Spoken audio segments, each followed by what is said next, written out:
السلام علیکم ورحمۃ اللہ وبرکاتہ۔ آپ دیکھ رہے ہیں باب الاسلام انسٹیٹیوٹ یوٹیوب چینل اور میں ہوں قاری محمد یاسین، اور الحمدللہ اس وقت ہمارے ساتھ موجود ہیں استاد العلماء فضیلت الشیخ مفتی عبدالحمید عابد صاحب حفظہ اللہ تعالی۔ آج کا ایک سوال یہ ہے کہ کیا نبی کائنات صلی اللہ علیہ وسلم کے لیے لفظ آقا استعمال کیا جا سکتا ہے؟ الحمدللہ وحدہ والصلاۃ والسلام علی من لا نبی بعد۔ ہر زبان میں عزت اور احترام کے حوالے سے مختلف الفاظ استعمال ہوتے ہیں۔ کوئی بھی ایسا لفظ جس میں کوئی شرک کی بو آتی ہو تو پھر تو جائز نہیں ہے، ورنہ عزت و احترام کے حوالے سے ہر زبان کے اپنے اپنے الفاظ ہیں۔ تو آقا کا لفظ بھی ہمارے معاشرے میں ایک عزت کے لیے استعمال ہوتا ہے، جس طرح جناب ہے، آقا ہے، محترم ہے، سید ہے، اسی طرح رسول مقبول ہے صلی اللہ علیہ وسلم۔ تو اس طرح کے جو الفاظ ہیں یہ احترام کے اظہار کے لیے ہوتے ہیں، یہ جائز ہیں، اس میں کسی قسم کا کوئی حرج نہیں۔ جزاک اللہ خیر۔ امید ہے کہ آپ کو تمام سوالات کے صحیح جواب مل چکے ہیں۔ ہم ایک بار پھر آپ کو یاد دہانی کروا دیں کہ بالکل نیوٹرل ہو کر اور فرقہ واریت سے ہٹ کر ان جوابات پر ضرور غور کیجیے گا۔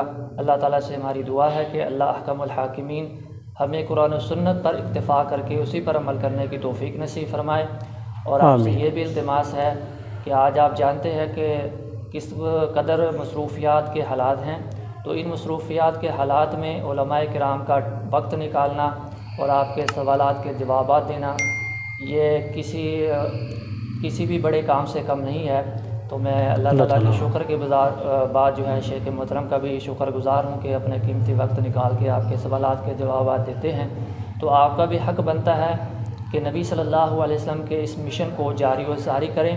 رسول اللہ صلی اللہ علیہ وسلم کی جو اصل میلاد کا جو مقصد تھا ہم اس کو بھول چکے ہیں، اور وہ یہ تھا کہ لوگوں تک قرآن و حدیث کی باتوں کو زیادہ سے زیادہ پہنچایا جائے۔ اللہ ہمیں توفیق نصیب فرمائے، آمین ثم آمین۔ السلام علیکم ورحمۃ اللہ وبرکاتہ۔ جزاکم اللہ، بارک اللہ۔